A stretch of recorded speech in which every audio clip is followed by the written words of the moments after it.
Piensa en lo que llevabas puesto el año pasado por estas fechas. Probablemente no tiene nada que ver con lo que llevas puesto ahora. ¿Cómo es la moda, verdad? Que es capaz de que una prenda conquiste las pasarelas, los escaparates, las calles, después tu armario y se va sin dejar rastro. ¿Sucede lo mismo en el arte? Pues sí. Ciertos artistas son muy famosos en su momento, muy relevantes, muy aclamados y luego parece que el tiempo se los lleva para ser recuperados muchas veces incluso por otros artistas que los reivindican. La invitada que tenemos hoy, la artista de la que vamos a hablar, comparten la curiosidad por la estética de su tiempo. Sin embargo, mientras la artista que vamos a explorar parecía no pisar suelo, envuelta en un impostado frenesí, nuestra invitada de hoy nos acerca tendencias de alto standing, pero también placeres muy posibles como un buen café o un buen libro. Quédate con El Faro de Hopper porque vamos a explorar un tiempo de película, un tiempo vintage, en compañía de nuestra invitada, una profesional de la comunicación de moda cuyo trabajo, cuyo optimismo y cuyo carácter admiramos. Trabajo en moda, hablo de moda y vivo la moda. Así se define nuestra invitada de hoy. Arranca su obra favorita, hoy con Maite de la Iglesia. Quédate con El Faro de Hopper. Maite, es un placer recibirte en El Faro de Hopper. Estoy contentísima de estar aquí porque ya sabes que nos seguimos en redes sociales Sí. y a mí me encanta tu trabajo, me interesa muchísimo esa labor que hacéis educativa en la que nos acercáis las obras que hay dentro de los museos, pero además de una manera muy fresca y con información muy relevante. Muchísimas gracias. La verdad que yo creo que el ámbito en el que tú te mueves es atractivo para todo el mundo, porque la moda también habla de nuestro tiempo, la moda es cultura, la moda es atractiva. Te mueves en lugares donde a veces pues, los amantes de la moda no podemos llegar, talleres de diseñadores, marcas exclusivas. Entonces, bueno, yo creo que también es bonito en la vida toda esta parte aspiracional. ¿Cuál fue la última exposición que visitaste de moda arte? Porque tú y yo nos conocimos en el ámbito de aquella exposición de Picasso y Chanel en el Museo Thyssen. Cierto, que por cierto fue una maravilla, porque incluso para la gente que tiene muchísimo conocimiento en torno a la obra tanto de Picasso como de la propia Coco Chanel, había muchísimo material que hasta entonces no había visto la luz y que fue muy sorprendente para todos los seguidores de ambos universos. Así que fue muy interesante y desde entonces hemos estado en contacto. Pues la última que he visto ha sido recientemente en París, en Francia. La devoción hacia el entorno de la moda es increíble, forma parte de algo que va más allá de la cultura o del saber hacer de un país. Como en Italia, va en el ADN también de la propia personalidad, ¿verdad? Totalmente, de hecho tienen hasta leyes específicas que son hiperproteccionistas desde el siglo XVIII en ese ámbito, entonces hay un pozo muy amplio entre la moda, el Estado, el saber hacer, etc. Y han dedicado una exposición recientemente dentro del Louvre, casando también de nuevo esos dos universos entre arte y moda que conviven de una manera muy natural y muy recíproca, pero en este caso con la alta costura. La alta costura es un ámbito totalmente exclusivo, gestionado desde Francia por la Federación de la Alta Costura, y han querido dar hueco para todas esas marcas que han estado alimentando los siglos o los años que hay en torno a esta manera de manufactura con unas leyes muy estrictas para darle un entorno único como puede ser las salas del Louvre. Y honestamente era una exposición que con otra gente que he compartido la vivencia, que lo hemos comentado, era tan apabullante el entorno, tan increíble los propios artesonados de los techos, los suelos, las paredes, las obras pictóricas o escultóricas que habían allí, que la moda pasaba desapercibida. No me digas. Se lo comía un poco el entorno. Totalmente. Entrabas en una sala y estabas totalmente expectante, ¿no?, de que te ibas a encontrar en el siguiente salón, pero era como, oh, wow, estas maderas aquí, esta mesa, estos candelabros, y luego te tenías que dedicar un poco casi a encontrar la obra, a encontrar el vestido del diseñador, porque estaban muy bien seleccionados, muy acordes los temas para ser complementarios en cuestiones de tonalidades o incluso de inspiración, porque ya sabes que la moda vive muchísimo del arte. Sí, siempre se han cruzado, siempre han hablado el uno el lenguaje del otro. Tú además, Maite, eres modelo, con lo cual me imagino que te habrás puesto prendas preciosas, ¿no? Es un sueño también esa parte de la profesión. A ver, es una especie de ventaja, porque al final la moda siempre la vemos desde fuera y lo que no se puede apreciar es todo lo que lleva dentro o incluso el trabajo previo. Al final hay muchas cosas que son muy efímeras, un desfile dura muy poquito. Todo es parte de un espectáculo, de un show, pero antes de eso hay muchos meses de preparación. Y eso sí que es cierto que la posibilidad de verlo o de vivirlo solo la tiene la gente que pertenece a los equipos que están pues, sumando dentro de ese proyecto. Pero bueno, en aquella exposición te diré que el recorrido fue increíble, que creo que al final un museo tan relevante haya decidido a un campo tan importante como es la alta costura darle ese protagonismo y conseguir ensamblar, ¿no?, ambos campos fue espectacular. Y desde luego yo creo que también para el visitante común que se acerca a los museos simplemente por hacer el check, ¿no?, de decir, he ido al Louvre, pues esto es una exposición complementaria que al final viene a llevarte a otro campo, a despertar un interés y que estaba sensacional montada. Pero eso sí, la moda quedaba, vamos, totalmente diluida en el entorno. Es verdad que a la hora de comisariar, que yo creo que esta es la gran magia en parte de los comisarios, hacer que ese diálogo tenga sentido, que el peso por lo menos sea compartido, es verdad que no siempre es fácil, porque hay obras, entornos, discursos que al final acaban eclipsando la otra parte de la exposición. Totalmente. Y a veces es incluso importante todo el tema de la iluminación, la ambientación de las exposiciones. Sí. Hay exposiciones que aquello que están presentando es una maravilla, pero que no acompaña. No acompaña el espacio, la iluminación o a veces el propio aire, ¿no?, que se da. Hay algunas exposiciones que tienes tantísima información, tantísimo impacto visual, cierto, sí, sí, que no llegas a asimilarlo. Y luego no sé si te ocurre a ti, que es esa especie de vicio que hemos ido adquiriendo, que es el tenerlo todo grabado y fotografiado para luego poder compartirlo, porque si no lo haces parece que no has estado. Bueno, por Dios, yo creo lo que no se puede es luchar contra los tiempos en los que estamos. Todo lo bueno que tenemos de la comunicación, de la fotografía, del vídeo, es maravilloso también aplicado a estas disciplinas, al arte, a la moda, pero nosotros siempre reivindicamos el placer de mirar. Fíjate que el artista que tú has elegido, la artista que hoy vamos a comentar, no tenía este problema. Yo antes he dicho que vivía en un alocado frenesí, pero estaban quizá en el momento más presente, estaban más conscientes. Tiene mucho sentido lo que dices porque tenemos esta costumbre de abarcar todo lo que podamos cuando vamos a un museo. Me imagino que en un desfile de moda igual, no tienes que absorber todas las tendencias, todo lo que ves, tratar de comprenderlo, y esto en realidad es un camino que se va haciendo muy despacio y que además es la forma de disfrutarlo. Si te parece, vamos a pasar al artista que tú has elegido, que tiene mucho que ver con lo que haces, con tu pasión, con lo que a ti te gusta. Bueno, además quiero resaltar que Maite tiene un gran interés por el arte. Maite ha asistido a visitas guiadas que nosotros realizamos y yo me he dado cuenta que tiene esa mirada analítica, que le gusta lo especial, que tiene una gran curiosidad por lo que estamos contando, esa mirada de orfebre, con lo cual es un placer tenerla aquí, porque Maite, doy fe, practica esa mirada contemplativa que nosotros siempre os recomendamos. Bueno, pues vamos allá, Maite, vamos a ver qué obra has elegido. Esta es tu obra favorita. ¡Wow! Chulísima, ¿eh? Me encanta. Tamara de Lempicka, ahora contaremos esa vida azarosa de Tamara de Lempicka dentro de esa biografía de la que los especialistas han tenido que rescatar qué es real y qué no, porque ella en cierta manera falseó su biografía, trampeó un poco algunos datos de su vida. Bueno, vemos a esta muchacha con vestido verde, con ese vestido verde como de satén, de raso, con esos guantes blancos, se está sujetando el sombrero, ¿verdad? Da la sensación de que hubiese viento por detrás, aunque en el fondo tenemos una especie de paisaje artificial, un paisaje bastante cubista. Ya veremos cómo influye el cubismo en la pintura de Tamara de Lempicka. ¿Cómo fue tu primera vez con esta obra, Maite? Cuéntanos cómo la descubriste. Pues viajar es algo sensacional y yo en aquel momento vivía en París trabajando de modelo, te he hablado de los 2000, los primeros años, y entonces aprovechaba para hacer muchas cosas o acercarme a museos a conocer cosas que hasta entonces solo había visto en libros, sobre todo, y es algo que habíamos comentado, que cuando estás en tu periodo educacional, en los libros las obras no lucen, no sabes realmente qué proporciones tienen, generalmente el tema de la impresión desfavorece mucho y está muy alejado, ¿no?, de los colores que son reales, y siempre aproveché en todos esos destinos que tenía al alcance por motivos de trabajo, pues para irme a museos. Y era parte de esa, no sé, de ese gusanillo de ir a ver cosas y decir, esto es esto lo he visto aquí, etc. Así que me fui al Georges Pompidou, que es un edificio que la verdad es que contrasta muchísimo, y sobre todo cuando eres demasiado, digamos, joven o estás poco curtido en la vida, es un edificio que, por ejemplo, no te puede enamorar fácilmente, sobre todo si lo comparas con la propia ciudad de París, que es espectacular. De pronto parece disonante, ¿no? Parece Totalmente. Que aterrizó una nave espacial en el medio del viejo París. Es verdad que hay ciertos edificios que te tienes que acostumbrar y luego pues pueden vibrar en tu sentido o no, pero luego acaba teniendo mucho sentido en la arquitectura de París, el Georges, ¿verdad? Efectivamente. Sí. Son muy chocantes en un momento dado, pero luego acabas entendiendo el momento en el que se edificó, el objetivo, el que no hubiese nada previamente en ese solar, etcétera, etcétera.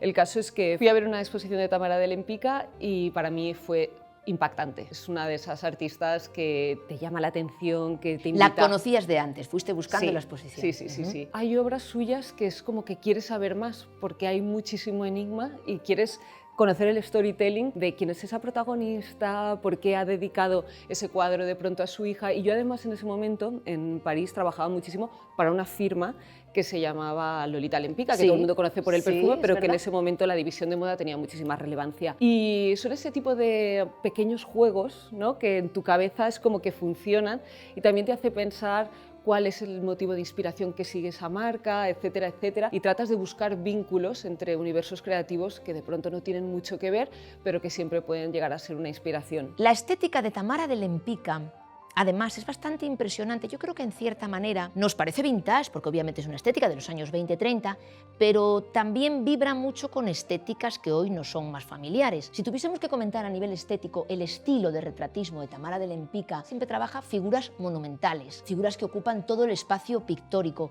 figuras que además están un tanto ausentes, siempre tienen esa ausencia casi como la de los retratos antiguos que vemos en el Museo del Prado, de los Tizianos de Carlos V, esa majestad, ese hieratismo, ese estar fuera del momento presente del espectador, pero siempre también con una actitud bastante sensual, esa forma de componer que tiene Tamara de Lempicka en la obra, donde los personajes están inclinados o están moviendo alguna parte del cuerpo, a pesar de que es una obra bastante estática, y siempre con colores muy brillantes, muy vivos, y luego siempre con esas formas además cubistas, esos planos, esas líneas, esas rectas, que al principio parece que todo resulte un poquito acartonado. Si te fijas, casi el pelo parece muy artificial y los fondos siempre son como paisajes un tanto metálicos, ¿verdad? En aquel momento esto tenía bastante sentido porque Tamara de Lempicka bebe de las formas del cubismo, de esta simplificación. Luego es verdad que pasó el tiempo por ella y más adelante fue reivindicada ya en los años 70. Para ti, ¿qué supone la estética de Tamara de Lempicka? Para mí sería modernidad. Sus temas, que al final siempre giran en torno casi siempre de la figura femenina, creo que presenta un nuevo prototipo de mujer que está totalmente alejado de lo que en esa sociedad está ocurriendo de manera general. Al final se trata de grupos muy elitistas, sí. Esos cambios no se están dando, ¿no?, en todo el mundo ni en toda la población, pero creo que representa la modernidad en general. El hecho de, por ejemplo, incluir un auto, ¿no?, un coche dentro, ¿sí?, de una obra. Creo que viene hacia aquí, además. Veremos si puede aparcar en ATD. Yo cuando trabajo con los fotógrafos me dicen cosas súper curiosas que luego te hacen reflexionar y tienen toda la razón. Ellos me dicen que, por ejemplo, a día de hoy es muy difícil conseguir hacer fotos bonitas de las ciudades porque los coches, los automóviles, las señales de tráfico lo estropean. Y es cierto que cuando ves imágenes antiguas, precisamente la falta o la escasez de ese tipo de elementos es lo que hace que estéticamente todo tenga otra vibra. Y de repente ver un coche es algo totalmente excepcional, muy acotado, muy elitista, pero que además sea conducido por una mujer es algo totalmente anómalo en una sociedad donde pues a lo mejor ni tan siquiera tener un carnet de conducir como tal existe de manera oficial. Yo, por ejemplo, conocí a la abuela de una amiga mía que fue una de las primeras señoras españolas que tuvo carnet de conducir y que lo consiguió por insistencia y por cabezonería, porque era algo que no se pensaba otorgar a una mujer. Pero incluso no había, yo creo que hay ciertas cosas que no salían de las propias mujeres y es bastante comprensible, al final todos somos hombres de nuestro tiempo. Por eso, en cierta manera, Tamara de Lempicka nos está hablando de una mujer empoderada, de una mujer dueña de sí misma, de sus actitudes, pero efectivamente dentro de un entorno muy reducido, que era esa aristocracia, esa alta sociedad, que son los círculos donde ella se movió. Sí, y que además representa también esa parte hierática que comentabas antes, forma también parte de la educación que en ese momento se da, la ausencia de expresión en sentimientos, el hecho de que son la superficialidad también. Es como que forma parte de las estrategias y de los juegos de toda esa sociedad o de ese pequeño gueto que vive pues, con unos entornos hiper mega exclusivos y además muy, muy acotados. Vamos a verla, ya que en aquel momento eran tiempos de fotografía y la podemos ver tal como era. Aquí la tenemos. Qué aspecto tan sofisticado, ¿verdad? Increíble, muchísima personalidad. Incluso sin decir nada, es decir, cómo es curioso que hay personajes que a través simplemente de fotografía, con la expresión corporal, con el gesto, ya están consiguiendo transmitirte su personalidad. Sea verdad o sea mentira, sea un personaje impostado o sea su verdadera personalidad, pero ya están transmitiendo algo. Y en ese sentido yo a Tamara siempre la veo como muy segura de sí misma, pero por otro lado elegantísima, leve, tiene unas líneas además de todo lo que se ponía. Creo que estaba bastante estudiado. ¿Qué opinas tú? Totalmente. Al final la gente además disponía de un margen de tiempo para dedicarse a sí mismos increíble a la hora de buscar ese look. Era muy relevante seguir los protocolos y siempre estar acorde a las situaciones a las que se acudía, tanto si eran actividades al aire libre, como si era una fiesta, incluso un simple almuerzo cotidiano o una cena, ya era un evento de per se en el que la gente ponía un esfuerzo a través de los looks que llevaba, y yo creo que eso queda absolutamente expuesto en su obra. Y antes de que pasemos a hablar un poquito de la biografía de Tamara, tú que has participado en tantos shooting, desfiles y demás, casi nada queda al azar, es decir, hay algo performático en la fotografía también, ¿cierto? O sea, que intervienen muchos profesionales para que eso funcione. Algo que a nosotros nos parece tan casual, pues nunca lo es. Incluso a día de hoy, que gracias a la fotografía digital se ha perdido o se ha banalizado el valor de cuántos disparos se hacen, todo está muy cuidado de principio a fin, porque el objetivo es mostrar un concepto, comercializar una marca, impactar en un público al cual hay que atraer para dar a conocer el universo de esa firma, pero sobre todo el hecho de hacer respirar todas las plataformas a las que a través de los canales digitales o los recurrentes se llega, ¿no?, como a un modo de altavoz para presentar esas firmas. Y yo creo que en aquel momento todavía la fotografía o la obra pictórica tenía mucho más valor. Absolutamente, impactaba muchísimo, no estábamos todo el día sometidos a imágenes. Yo creo que, aparte que era la suerte de unos pocos poder ir a un estudio fotográfico. Efectivamente, la limitación, el hecho de que fuese algo muy concreto, muy específico, para momentos muy especiales, el hecho de que no existiesen las cámaras de fotografía de manera abundante, e incluso los costes, ¿no?, que suponía pues tener un carrete, luego el posterior revelado, y el hecho de que en el proceso de revelado no siempre se obtiene un producto final. Te puedes encontrar que o bien está mal utilizada la cámara o mal el proceso de revelado y se pierde ese instante, con lo cual la fotografía tiene un valor mayor. El hecho de tener algo tangible tiene mayor peso, mayor importancia que, por ejemplo, a día de hoy. Sobre esto una anécdota muy bonita. Cuando se presenta la cámara fotográfica como objeto en la Sociedad Científica de Francia, sobre 1838-39. Pongamos como marca en el tiempo que Monet nace en 1840. Sabes que los impresionistas después van a utilizar mucho la cámara. Monet, Degas van a trabajar con la cámara fotográfica. En el Comité de Científicos de Francia se hace una pregunta que yo siempre he encontrado muy relevante, y es si la fotografía va a ser un medio documental o va a ser un medio artístico. El tiempo nos ha dado la razón en ambas direcciones. Sigue siendo un gran medio documental y es un medio artístico. Cuando nace la fotografía, es cierto que la pintura se encuentra algo ante sí que no sabe qué caminos va a tomar. Pues es genial porque Tamara, tenemos mucha capacidad de llegar a ella, a su personalidad, a su imagen, no solo a través de su obra, sino a través de las fotografías. Tamara Rosalia Gurwicz-Gorska nace en 1898, en Varsovia. Nace en el seno de una familia acomodada de la alta sociedad. Su padre parece ser que fue un abogado. Hay fuentes que dicen que abandonó a la familia, pero bueno. De adolescente, Tamara va a vivir a San Petersburgo con su tía, también una mujer de alta sociedad, una mujer adinerada, muy bien relacionada, y ahí es donde empieza Tamara a tener contacto con el arte. En 1916 conoce al que será su primer marido, Tadeusz Lempicki. De ahí lo cambia a Lempicka, Tamara de Lempicka, una mujer creativa en esto de manejar también el marketing alrededor de sí misma. No es banal, esas dos A's abiertas ya dan una sensación mucho más internacional que esa I final del apellido. En 1917 la Revolución Rusa provoca que su marido sea encarcelado. Tamara mueve todos sus contactos para poder ayudar a su marido Tadeusz, y en 1923, después de haber pasado por Estocolmo, por Londres, se afincan en París, donde nace su primera y única hija, Kitset. ¿Qué te parece, Maite, el retrato de su hija? Es curioso, ¿verdad? Es impactante. Sí, porque le da un poco, a mí me da la sensación, le da un poco de categoría de adulto. La niña está muy seria, sigue ese estilo de retrato de la primera obra que tú has elegido, de la que vimos. Los colores son muy brillantes, los colores son muy metálicos, y aunque la mirada de Tamara como madre de la niña en cierta manera es más tierna, la niña sigue pareciendo distante. Yo creo que lo único que la dulcifica un poco son a lo mejor los juguetes, los elementos que lleva la niña alrededor. Yo creo que representa muy bien también cómo es la maternidad en ese momento, el hecho incluso de que la vinculación con los hijos no es tan intensa como lo es actualmente, es un poco más distante, y los niños se han visto muchas veces representados en las obras pictóricas de todos los siglos, sí, como adultos, sí, es a través de la vestimenta, a través de elementos que los rodean, y yo creo que sigue esa línea.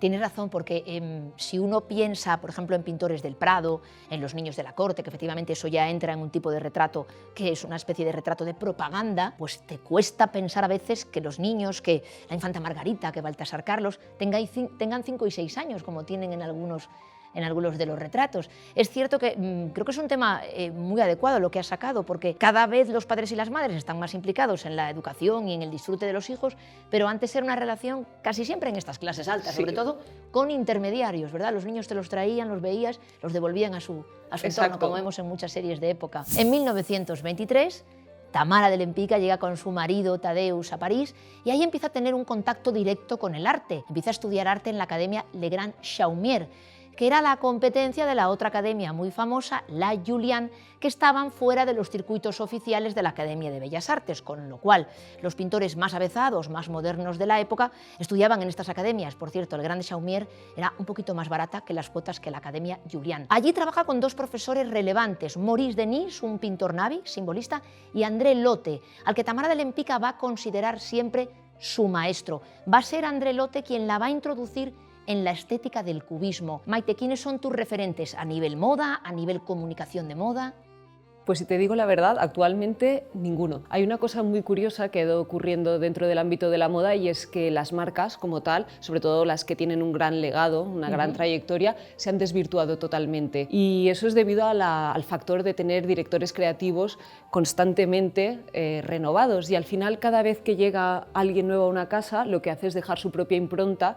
Siguen de alguna manera el legado, el pasado o bucean en todo ese tipo de información que las casas les pueden ofrecer para conocer tejidos, patronajes, documentos que quizás no han visto la luz jamás, lo cual es muy interesante, pero cada uno de ellos quiere dejar su sello y su momento en el tiempo, con lo cual vivimos en una constante transformación que hace que todo se diluya, que aparezca algo y vuelva a desaparecer, y además de eso estamos sumergidos en un momento en el que las tendencias son voraces, múltiples y muy efímeras, con lo cual también es una cuestión de madurez personal, quizás, el hecho de que a día de hoy ya no tengas referentes. Es curioso.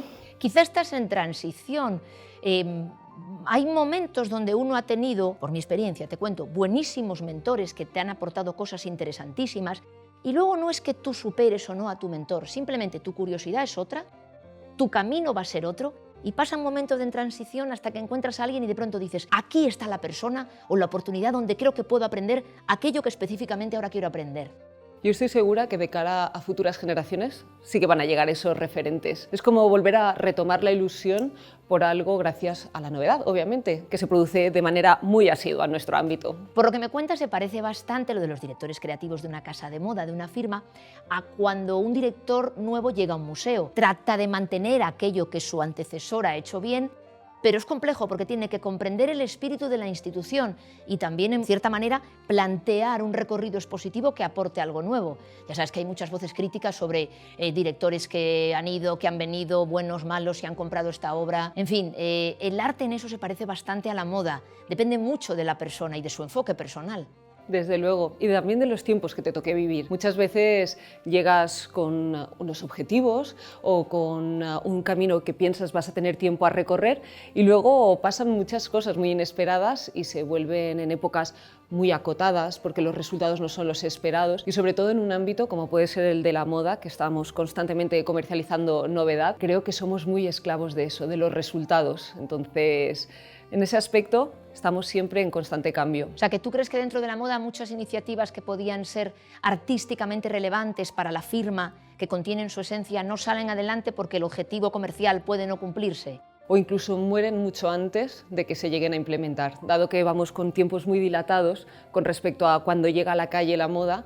Entre medias, en ese año, puede ocurrir absolutamente de todo. Entonces, respecto a tus referentes, me da la sensación por lo que cuentas que no siempre es una persona o una situación. Te vas moviendo, vas viajando, vas sacando tus conclusiones y que muchas veces el arte está ahí. Desde luego.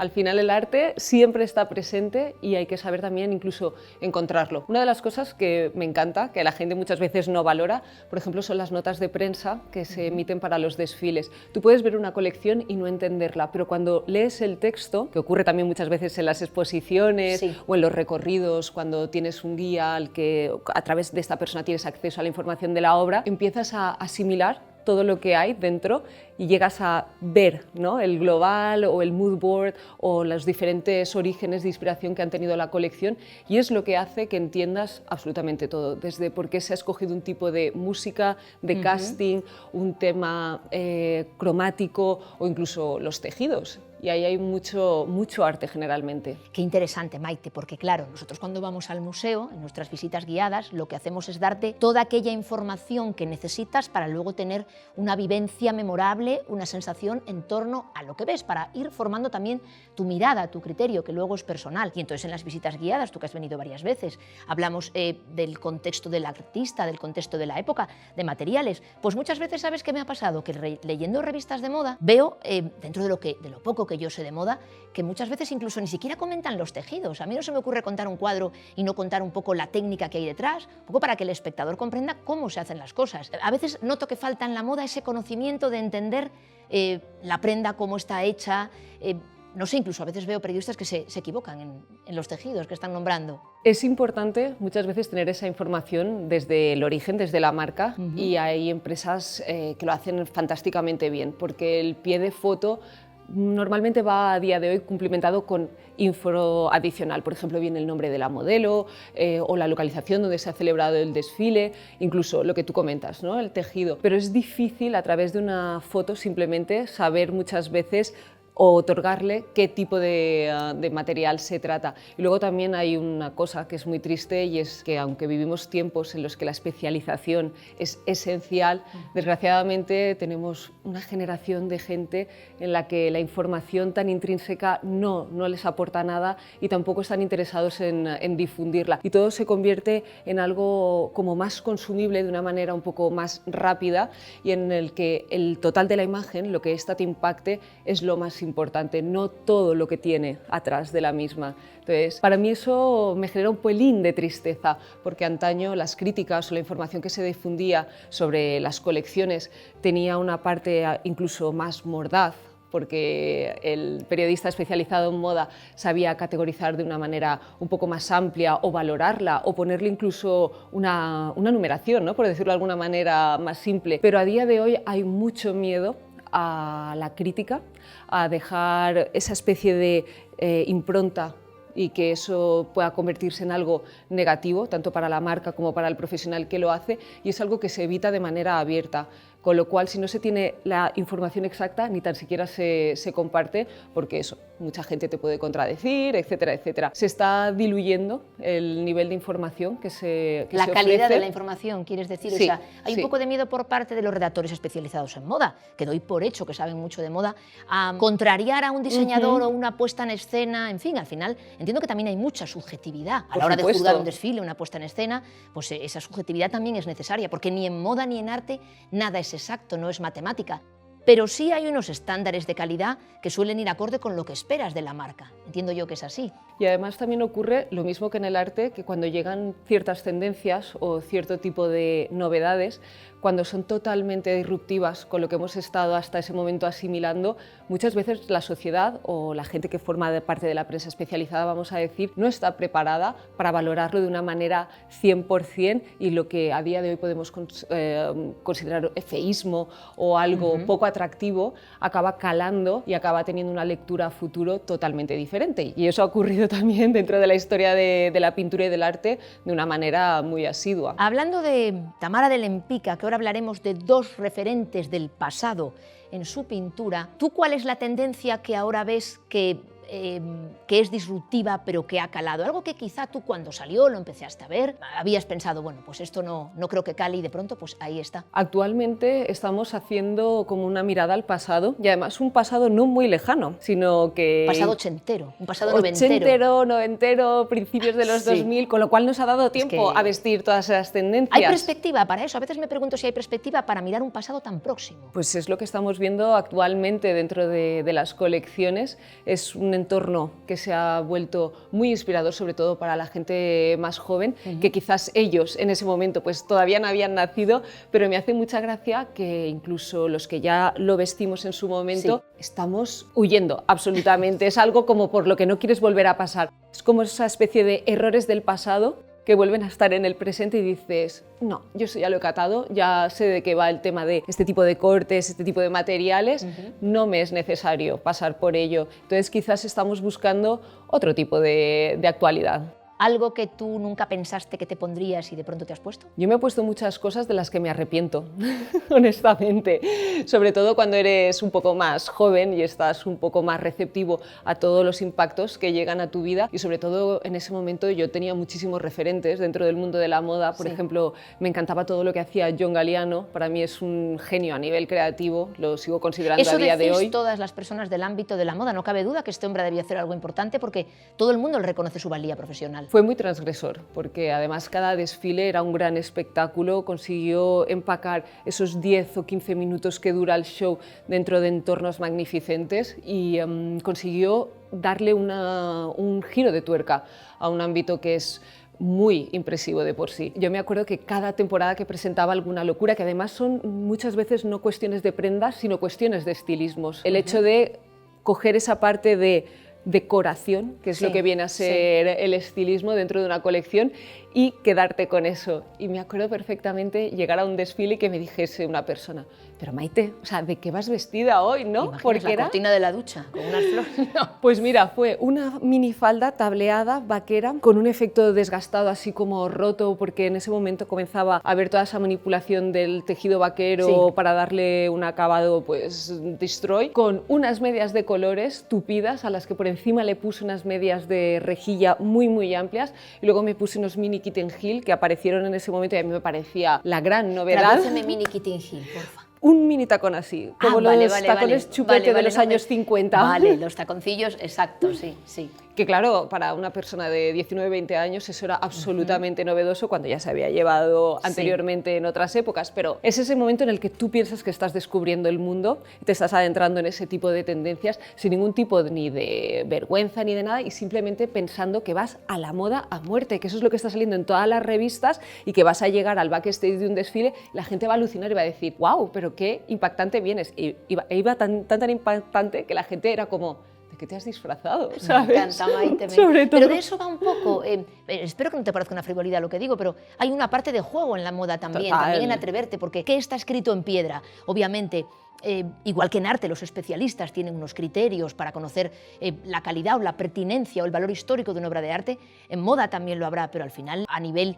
vivencia, es un campo donde realmente la experimentación es lo que ha triunfado en muchas ocasiones. Totalmente. Para encontrar tu estilo o sentirte cómoda en las diferentes etapas de tu vida, lo que tienes que ir es probando y desechando aquellas cosas con las que ya no comulgas, con las que no te sientes identificadas. Y yo creo que sobre todo las mujeres somos mucho más tendentes a pasar por todas esas etapas y decir, wow, mira lo que me llegué a poner en este momento y que a lo mejor no me sentía o cómoda o identificada, pero era la tendencia generalizada e iba siguiendo un guión o un patrón general y a día de hoy vuelvo a llevar cosas que en aquel entonces o no quise o no eran representativas de mi estilo. Yo creo que en ese sentido sí que hemos ganado muchísima libertad, hemos roto barreras, sobre todo conceptuales en torno a la edad, que era algo que parecía tienes razón. Que estaba como muy había departamentos encasillado. estancos para que cada persona, depende de su edad, vistiese de una determinada manera y ahora eso se ha cruzado. Es también el estilo de vida, cada vez las personas nos cuidamos más, la juventud se alarga, entonces en cierta manera los códigos de vestimenta también van acompañando ese estado de ánimo y ese estado físico. Van evolucionando e incluso nos damos oportunidades con cosas que no quisimos llevar por complejos absurdos, no fundamentados. Me gusta esa idea, nos damos oportunidades. Sí, totalmente. Igual que se las tenemos que dar las obras de arte, porque ¿cuántas obras hay que al principio o te dejan frío o te impactan demasiado, no entiendes muy bien los códigos y dices, bueno, nada que ver conmigo? Y digo, nunca nadie te podrá decir, ningún especialista, que eso tiene que gustarte, pero dar la oportunidad a que la obra haga su trabajo dentro de ti, como lo hace la música, es algo que tú tienes que conceder ese tiempo a la obra. Incluso hay tendencias pictóricas que no te parecen atractivas en un momento dado y cuando llegas a determinados museos, de pronto, no sabes por qué, pero se convierte en lo más atractivo. A mí me ha ocurrido, por ejemplo, con el impresionismo, que es una cosa que actualmente me vuelve loca. Sí. O sea, es como que me quedo fascinada y podría estar horas observándolo. Pero inicialmente no era algo que te atrayese mucho. Me parecía, cuando estudias, ¿no? En general Sí, en arte, sí. las diferentes épocas o tendencias, me parecía algo genial, totalmente disruptivo con el pasado, pero no era aquel tipo de obras, sobre todo por los tamaños que tienen algunas de ellas. Pero en cuanto vas descubriendo el impresionismo en todas sus vertientes, es como que no puedes dejar de amarlo. Y cada vez te gusta más y cada vez hay más obras, incluso que no te parecen atractivas. Por ejemplo, los cuadros de temática floral, simplemente eso, jardines y tal, han sido cosas que no me han llamado la atención y a día de hoy me entusiasman. Dímelo a mí, yo soy una defensora de las naturalezas muertas y de los paisajes, porque para mí la vivencia con esas obras es fabulosa. Mira, esto que cuentas me ha pasado a mí con el hiperrealismo. Yo tardé un tiempo en que el hiperrealismo, en cierta manera, me convenciese, porque a mí me gusta mucho la fotografía y me gusta mucho la pintura. Entonces, a veces en el hiperrealismo pues solamente valoraba, digamos, la destreza manual. Luego, a medida que vas investigando, aunque quizá no sea mi movimiento favorito, sí tengo otra aproximación. Esto me recuerda a una frase que decía Punset. ¿Te acuerdas el programa de redes de Sí, Punset? maravilloso. Punset, que fue un gran comunicador, decía, lo podemos aplicar a todos, que no hay nadie más distinto a ti que tú en otra época de tu vida. Totalmente. La moda es absolutamente veraz esto, Sí, ¿verdad? sí. Estamos en constante evolución y somos un poco el pozo de nuestro pasado, pero siempre estamos con una versión mejorada. Somos la última actualización del La iPhone. última actualización, efectivamente, esto va renovándose. Tamara de Lempicka también tenía referentes en el pasado. Dos pintores que para ella eran fundamentales, muy distintos entre sí. Si nos vamos más hacia atrás, hacia el manierismo, esa segunda parte del Renacimiento, más o menos hasta 1533, tenemos a Agnolo Bronzino. Fíjate qué maravilla esta dama de rojo. Qué elegante, fíjate que comparte, aunque es más sensual, más sinuosa que las figuras de Tamara de Lempicka, fíjate que hay esta magnificencia, esta distancia, estos decorados también sofisticados, propios de aquella época del manierismo. Y si nos vamos un poquito hacia adelante, hacia el siglo XIX, tenemos a Ingres, con estas odaliscas fantásticas donde esos cuerpos son prácticamente irreales. Yo a veces lo he pensado y digo, vamos a ver, si lo analizamos desde el punto de vista de proporciones corporales, a esta mujer se le rompería la espalda si se pone de pie. Pero ¿qué importa? La realidad está muy sobrevalorada. Tamara de Lempicka se enmarca en la pintura Art Deco, en el estilo Art Deco. El estilo Art Deco viene a traducir ese momento histórico de entreguerras, las inquietudes de una clase social muy concreta, de la aristocracia en cierta manera trasnochada, que no quiere participar en el cambio social, y de la alta burguesía adinerada, con lo cual se convierte en la estética que traduce esa vida hedonista, esa evasión. Estamos en el momento de los ballets de Sergei Diaghilev en París, de Coco Chanel, de Picasso, de esas largas soirées, esas fiestas de jazz y de algunos excesos no muy recomendables para la salud. Una de las disciplinas más brillantes en la época del Art Deco es la joyería. Yo he tenido la oportunidad en el Salón de Arte Moderno de Madrid de conocer con los especialistas piezas originales de los años 20, de los años 30, y aquello era una fiesta visual. Sí que he aprendido mucho de aquellas técnicas y de la estética de aquella época, que representaba un mundo distante que todavía hoy sigue siendo muy atractivo y vigente. Maite, ¿qué te parece a ti la estética del Art Deco, esas piezas, esas tiaras, esos collares? Para mí has dado en el clavo, es la tendencia en joyería que más me gusta y me sigue pareciendo más actual. Es cierto que una tiara o un set completo de tiara, collar, broche, etc. En el próximo vídeo a lo mejor aparecemos con tiara, ya veremos. Sería fabuloso. Es imposible de llevar a día de hoy, incluso por ese motivo, dentro de los legados familiares de la joyería, las tiaras no es lo que más persigue la gente, porque no tiene esa posibilidad de salir a la calle como antaño. Veo que en las bodas se siguen usando. Se ha vuelto a poner de moda que quien tiene la suerte de tener una tiara familiar de cierto peso específico, pues la saca a pasear el día de hoy. Y si no, la puedes adquirir en sitios fantásticos donde la joyería vintage sigue estando muy bien seleccionada. Y oye, todo el mundo puede tener una tiara de repente en casa, pero a mí es que me parece una estética muy depurada, sobre todo con esos elementos geométricos, el hecho de la introducción de técnicas como puede ser los lacados, que ya existían, pero aquí viene a estar todo de una manera muy fina, muy elegante, siempre siguiendo todas esas líneas que también están muy bien representadas dentro del ámbito de la arquitectura y que dan continuidad y hace que sea como un universo global dentro de una estética.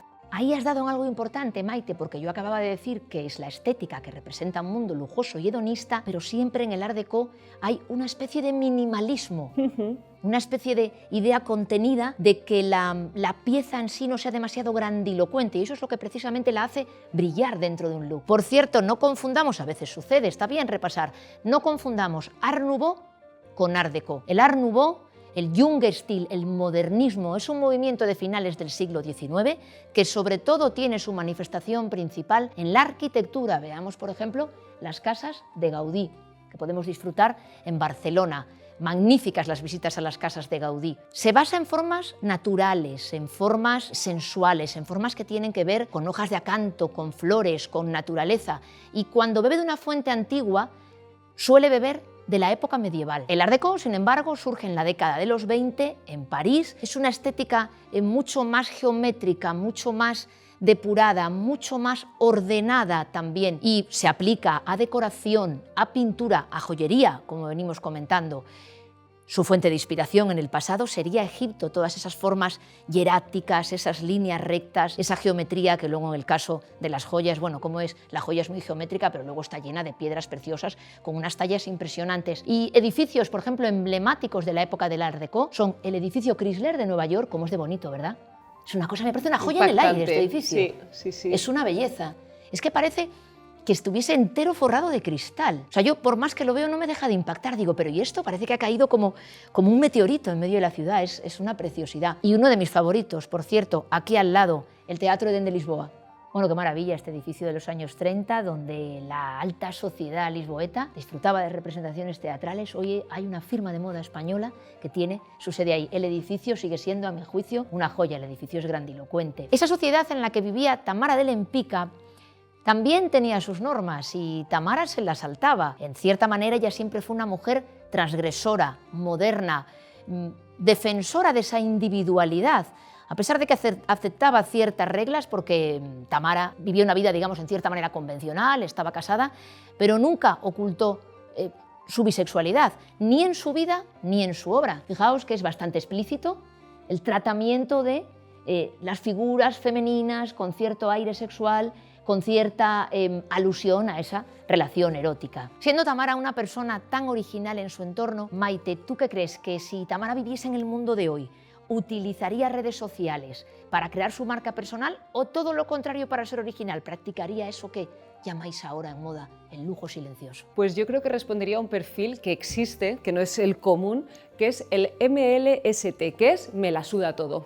Bueno, es un tipo de personaje dentro de las redes muy curioso. Es gente que pero ese personaje está en las redes. Sí, es un tipo de perfil que existe en las redes y es gente que de repente en un momento dado comparte muchísimo material, de repente lo borra todo, de pronto solo saca momentos puntuales, aparecen, desaparecen, y es ese tipo de gente que no tiene una dependencia de los resultados que obtenga a través de las redes sociales, simplemente hacen lo que les da la gana. Pero que lo hace a título personal, es decir, no hay ni un producto ni un proyecto detrás. E incluso lo hacen muchas marcas, ¿eh? ¿Sí? Es impresionante porque hay muchas marcas que cuando llega ese director creativo que hablábamos antes y toman las riendas absolutamente de todos los canales de la marca, una de las cosas que piden es un cambio de logo, que sería hacer un cambio de branding muy potente y que es algo que luego tiene que perdurar en el tiempo para que en nuestras mentes sea reconocible. Y luego, por otro lado, borrar todo el historial de contenido que hasta ese momento se ha creado simplemente para refundar una nueva era. Y eso es un síntoma de me da igual absolutamente todo.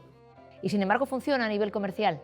Hemos llegado a entenderlo. Al final, el consumidor de contenido nos adaptamos a todo lo que va ocurriendo y lo respetamos, obviamente. Bueno, pues de estrategias de marca que a uno le sorprenderían, a finales de fiesta también bastante inesperados. Tamara de Lempicka se casa una segunda vez, esta vez con un varón. Viven en los años 30 en Estados Unidos, expone en Chicago, expone en Nueva York, viven en Beverly Hills, se convierte en toda una celebridad, por cierto, celebridad que ahora colecciona Tamara de Lempicka, Madonna, y cuando se queda viuda se va a vivir a México, a Cuernavaca, y deja instrucciones a su hija Kitset para que esparza desde un helicóptero sus cenizas en el cráter del volcán Popocatépetl. Un final de fiesta, la verdad, digno de una estrella de cine. Maite, hoy día, ¿qué marcas, qué firmas encuentras tú que podrían estar bebiendo de esa estética lempiquiana? Pues hay una que sin duda creo que ha representado mejor que nadie, o se ha inspirado en todo ese concepto de color, de fondos, incluso de composiciones para sus campañas, o materiales o colecciones disruptivas en lo que se estaba presentando en ese momento, y sería Prada. Creo que tiene mucho de Tamara de Lempicka. Y luego, si tuviese que pensar en una marca española, sería Isabel Núñez y Núñez, que incluso los desfiles que ha presentado a lo largo del tiempo tiene materiales, colorido, que van muy al hilo de muchas obras diversas de esta artista. Y su última colección de joyas es absolutamente art déco, con lo cual a día de hoy se siguen rescatando y ensamblando esos dos universos. Y luego hay otro tipo de marcas que también creo que respiran otro tipo de identidad que está dentro de las obras de Tamara de Lempicka, como puede ser Bottega Veneta, que siempre presenta a una mujer con unos términos muy masculinos, donde la camisería o los pantalones tienen muchísima relevancia dentro de todas las colecciones. Tenemos también a Proenza Schouler, que es una marca americana y que ahora vamos a tener dentro de nuestro ámbito. Lo he vedado que los directores creativos de la firma van a pasar a ser los de la firma nacional, y que habla de una mujer urbanita, contemporánea, un tanto transgresora. También Dries Van Noten, por todo el tema del color, las gamas cromáticas que este hombre ha utilizado a lo largo de su trayectoria. Colores sólidos, brillantes, efectivamente, ¿verdad? Y además sorprendentes. Cuando de repente piensas que un rosa con un naranja no puede funcionar y además le añades un morado, es como ¡wow!, me encanta. Y ha sido muy transgresor en ese aspecto, y creo que si Tamara de Lempicka tuviese que vestir una marca actual con la que sentirse identificada, sería íntima amiga de Victoria Beckham y vestiría sus colecciones. Entonces, tanto en el arte como en la moda, prima el atrevimiento. Es curioso cómo lo que de pronto es transgresor enseguida se vuelve clásico, de ahí la rapidez, ¿verdad? Hay que ser rápido inventando e implementando y saber reinventarse en cierta manera desde la marca y desde el consumidor también. Siempre hay que aparecer con algo nuevo, que haga un corte con lo que hemos conocido hasta ese momento, y nada, entregarnos a disfrutarlo. Pues de eso también va el arte, de que des oportunidad a aquellas inspiraciones plásticas con las que quizá no comulgas, a que te abran nuevos horizontes, a tirar por caminos que no habías explorado. Nosotros, por nuestra parte, siempre te ayudamos a acercarte a lo nuevo, a acercarte a lo desconocido con las visitas guiadas del Faro de Hopper. Maite, ha sido un placer estar contigo. Yo personalmente he aprendido muchísimo, porque cómo es la moda, ¿verdad? Que da la sensación de que la tenemos ahí todo el día, pero qué poco sabemos a veces. La verdad, para mí, un auténtico placer haber explorado a Tamara de Lempicka contigo. Muchísimas gracias por tu tiempo. Gracias a vosotros. Hasta pronto. Un abrazo desde el Faro de Hopper.